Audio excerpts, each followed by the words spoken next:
with effects and everything, just so I have as a stem to reference, or like if they can split out the effects returns, that's even better, because then I can redo them or use some of them if I want. If they have specific delay throws and stuff they like already, then if I like them, there's no point in redoing them.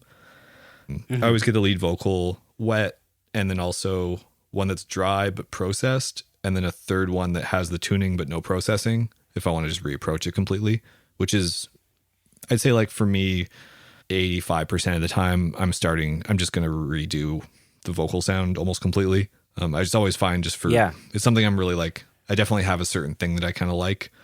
If there's any like weird formant shifts or like really crazy sounding things, like I'll maybe get one with that on, because it's got a vibe. And if it's like, to me, if it sounds weird or like incorrect, but it's what they want stylistically, I want it already in there, because I don't want to change it, because it's like, I'll make it too perfect. You know what I mean? Like I'll try to. Right. I understand. Yeah. Like if it's got a certain like messed up sound that's like cool, but more of like a production idea, I'll want that baked in. Leave that to the producers. Yeah. Just like tie my hands on that. And if that's what you like, just give it to me like that, and I'll do something with that. You know what I mean? If it's something that's less of an experienced production team, or if the artist is self-producing, then a lot of times I'll get the stems wet and dry, or like a Pro Tools session or a Logic session if they're working out of those, and kind of be a bit more hands-on, like ground up with things as far as processing goes. And then, just reference the rough mix a lot. I always want to make sure I'm not changing the kind of vibe they had going, or the feel of it. I just want to make sure that the thing I'm doing feels like a better version of theirs, but doesn't feel different. Unless I think that they did a bad, like the rough mix isn't good. Not that they did a bad job. They always do a great job, but you know what I mean? If the rough is unimpressive, then I'll just do my thing and go for it. You mentioned that the vocal seems to be the thing that people kind of come back to you asking about, like how you did it. Maybe walk us through maybe a thought process that you might have when, mixing a vocal and to have it, totally fly out of the speakers beautifully, but also sit in the track. Yeah. So, I mean, first thing again is always check the rough mix to see, like, was it drowned in reverb, like Weekend style, or was it like, was there no effects? Was there a crazy delay? Like any kind of effects that are obviously like they were going for a certain thing, keeping that in mind, and then recreating that feel in a way that maybe stays out of the way of the actual vocal more, like by filtering the effects returns or automation or whatever. Mm-hmm. But yeah, usually what I'll do is I'll pull in an instance where I have, say, the processed vocal stem or the rough mix, and then the unprocessed vocal, I'm like started from scratch. The first thing I do is go through and check if it's like a home recorded thing, denoising, like do some isotope on it. If there's like, apartment noise that happens from once you compress it, you hear like the fridge and stuff. Sure. Dialogue denoiser, declicking, that kind of stuff. And then I'll start compressing it. The compressor I pick is usually, it changes every 6 months of like what I really like. I've been just using something really boring actually a lot, the Fab Filter compressor. I've been on that guy like for at least half of my mixes on vocals for the last year and a half. I also use the Waves, the CLA 76 sometimes. It's an old plugin, but it does a thing. Sometimes it's cool. The blue and the black options sound totally different. And so like, I'll kind of just throw it on, I usually do a pretty fast release. Attacks usually like the Fab Filter one, I just leave at the default, which is actually super fast. I try not to look at the number because I would never pick that attack time if I chose it, but it actually works really well for me. And so it's like a transparent fast attack. Yeah, it's just super fast, but it doesn't sound fast as in like if you're setting like a 1176 to fast or whatever. Yeah. So, and usually I'm a fast release guy generally. I want to be more of a slow release guy, but I just like always hate it when I do it. Got to do more meditation before we could be slow release guys. Yeah, exactly. I just like hate how you lose the definition sometimes. Like it makes things not softer, but like mushier to me, which can be cool in like a vibe, but I just feel like I lose too much definition if I have too slow of an attack or too slow of a release. Yeah, so I'll compress, do my low end cleanup on the vocal. Again, just Fab Filter Pro Q usually. It's the best. I mean, it just does everything I need. It doesn't sound like a thing as far as I can tell, which I like. It just EQ stuff. Yeah. You could do like a million bands and you still don't really hear any issues, right? Exactly. So that guy, just like for cleanup, if there's any low mid stuff or like filtering out bottom end if they didn't do that on the pre. I almost always have like a parallel compressor on my lead vocal. It's been in my template since I did those YouTube videos. It's actually the Fatso UAD emulation, which is a really weird choice, I think, but I have it down like I'm compressing a lot, like it's 6 to 15 dB somewhere in there. I don't really look at it that much. I just push into it at 0 from the vocal fader, and I know that that's hitting around where I want usually. And then I have the return at like -20 or -18. So it's really, when you mute it, the vocal gets thinner, but it's not significantly louder or quieter. It just kind of like levels it out. And also the Fatso adds like a bit of a warmth or thickness thing that... Yeah, it's like saturation. Yeah, because like when I end up carving out the vocal to be like really, really clear usually, like taking a lot of low end or low mids. And that kind of helps me out by like keeping some amount of like it, beefs it up a little bit underneath. So I feel like but it's helps. more controlled. Yeah, exactly. It's more consistent. Cool. Doing that. I've been using the Studio... What's the real thing called? The Dimension D emulation, another UAD one a lot. It's Studio D. It's like the thing with the 4 buttons on it that like makes things stereo-y. It's kind of like a chorusy thing. Okay. Yeah. Yeah, it's like a Roland thing, I think, the rack version. But yeah, anyway, I use that. Just like a little, again, it's like a subtle, like I use it 90% of the time, but it's like when you mute it, the vocal feels less big, but it doesn't sound that different. Just like a subtle feeling thing. Those two things are on most mixes. And those are on parallel channels. Yeah, those are parallel just from sends. And then as far as other processing, like it depends on the vocal. I mean, if it's really well recorded or like the producer already dialed it in, maybe all it needs is a little cleanup on the bottom. I'm a big fan of Soothe. I use that if I need to. It's easy to go too far with it for sure, but lately I've been using that. Yeah, I have very mixed feelings with Soothe. Yeah. Actually, I find that sometimes it's exactly what I need, and sometimes it's just horrible. Oh, it can ruin things so quickly. Yeah, I'm using it a bunch for like podcast kind of work, where like someone's just recording on Zoom and it sounds horrible, and then Soothe is just the only thing that can help. Yeah. But on vocals, I find especially on vocals, it's just like sometimes. I just feel like usually it's taking out too much of the magic, because it cleans it up too much, Totally. But maybe I'm just not using it as well as you are, No, so. I totally know what you mean.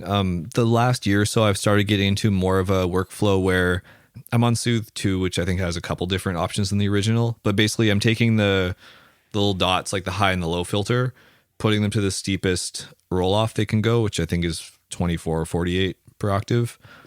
And then basically narrowing those down and using it to and then using the delta to listen through. And usually it's for getting rid of if I have a 2K or 4K thing going on where it's not just this actual thing I can pull out in a Q10 or in a, not just a constant resonance, but something that just happens once in a while.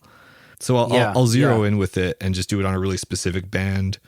Often a lot of recordings that I get these days with cheaper mics, they have some crazy 8 to 12K in that range. There'll be little resonances that are it's a sound now. It's kind of I feel like they're trying to sound like a C800 or something, but it's not pleasant. So I'll tame the 10K area with that, just really hard, and then boost the top end a bunch after to get the missing top end back. Right, it's kind of like pushing into tape and then cranking the EQ or something. Exactly. Back in the day. But it depends. All that stuff. I'm a big fan of volume matching and comparing. I like to be really thorough with if I'm doing something, especially with vocals or anything. I'll always at some point just quickly say without, is it better or worse, and make sure that it's relatively volume matched so I can actually compare. Right, that makes a lot of sense. In every step, because there's so many times where it's just it's just 2 dB louder, but it's not actually better. It's not actually better. Yeah. I don't really do it because often I know what my plugin is going to do, but if I don't know what it's going to do to it, then I'll make sure to kind of try to make sure that I could do an A/B comparison that's fair. But it's often because we use the same tools every day. It's just okay, I know what this is doing. I know what this issue is. I don't necessarily need to, but it is smart to.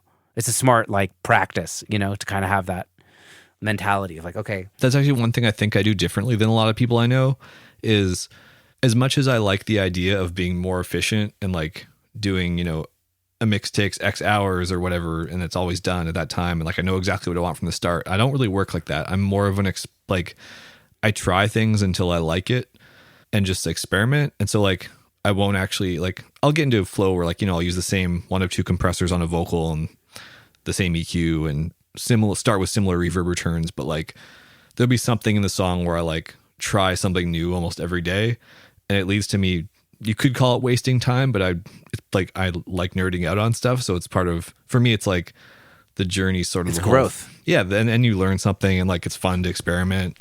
It can be frustrating when you have a bunch of songs booked and you realize you just like spent 2 days on this song when you should have spent 6 hours on it, but it usually leads to something interesting that happened, and I just work on it until I like the result. Yeah, I think that's awesome. I feel like there's like the truth is somewhere in between. You know, the guys like Billy Decker that, you know, do a song in an hour and you know, bing bang done, and the guys and gals that don't have anything, you know, set up, and it's just kind of starting from scratch every single time. I feel like the template definitely helps, but you kind of want to leave a little bit of room to learn something or be creative or, you know, have a moment of clarity, you know, beyond just mixing. I mean, I do have a template. Yeah. So I start every session with, and it's changed a few times this year, but I have like my effects returns, vocal and instrument submasters. I used to have like groups like drums, bass, guitars, and all that stuff, and auxes, and I realized I don't really use them very much.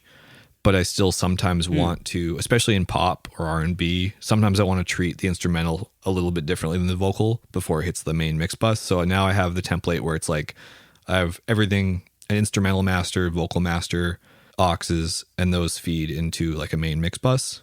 And then I have effects returns on the instrumental side separate from the vocal. So like if you treat the vocal master, it's also treating all the effects that the vocals have happening. And then... Yeah, and then just a master, like a mix bus that has like my compressor and limiter and stuff on it. That's cool. I'm like of a proponent of like as many buses as I can humanly get in. So like I'll have like a kick drum bus, which can have multiple kicks in it, and that'll go into the drum bus. You know what I mean? Or I've even thought about separating the kick from the rest of the drum bus just because of the low end thing, which I did recently on one mix. I was like, oh, this is interesting because now I'm not worried about slamming the rest of the drums with the compressor and then having the kick all of a sudden like lose its like low end. So I might actually be doing just kick all the way to the stereo bus now or something. Well, I'm not sure. That's actually interesting. There was a few mixes a few years ago with this one producer where something I was doing on the drum group master was changing the way like the kick felt to him. In a way that was basically imperceptible to me until I finally heard what he was hearing. But it's like one of those times where I was like, I don't know what you're talking about. Like I listened to this a million times. I checked it on all my reference monitors everywhere, headphones.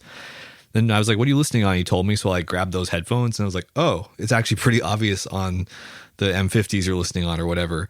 And the solution ended up being to route. Basically, I split out the mix bus so that there were like two auxes feeding the final mix bus, and one of them just had the kick drum in it, and the other one had everything else. And it worked out. It was a delay compensation nightmare because I was using so many plugins. It was like maxing out the delay compensation, so I had to freeze things. It was crazy, but because it was like a decision happened at the end of the mix, which was, you know, I would have done it differently from the start. That's exactly where you don't want to be dealing with low end issues. Exactly. At the end of the mix, right? It was just like yes, hey, mix is great, but there's this one thing. I was like, oh, that was the solution. I know, I hate that when it's always when it's the kick drum or the bass at the end of a mix. I'm like, oh god, no. Yeah, and if I'm doing acoustic drums, I'll still have like a drum bus a lot of the time, and I do if I'm doing kicks and like adding samples and stuff, I'll do like I just use the Pro Tools folders now. I know Logic had them forever, but yeah, that's what I'm using in Logic. Yeah, I'll just do like a track stacks. Yeah, it's the same thing. So routing folders, the Pro Tools equivalent now. So I'll do that I'll have like a kick stack and a snare stack and then a main drum bus. But for most other instruments, there's no like master, unless like if I'm paralleling bass with various things, sometimes I'll have those. I guess basically I took the masters out of my template, but I still end up using them sometimes. I just didn't realize till right now. Because I do it with drums, I do it with bass sometimes. Anything where there's like a lot of mics or like parallels happening and I want to be able to EQ the whole bass sound, not just the DI versus the distorted version or, you know, whatever. That makes a lot of sense. Interestingly, one of the YouTube videos that I saw, this was years ago, I haven't seen it since then, but you were like molting out a bass with like the low end, the mid range, the top end or something like that. And like, I was just talking to somebody about this. Like, I've never done that ever like I'm a bass player. So for me, the bass is like where I feel at home. and I never do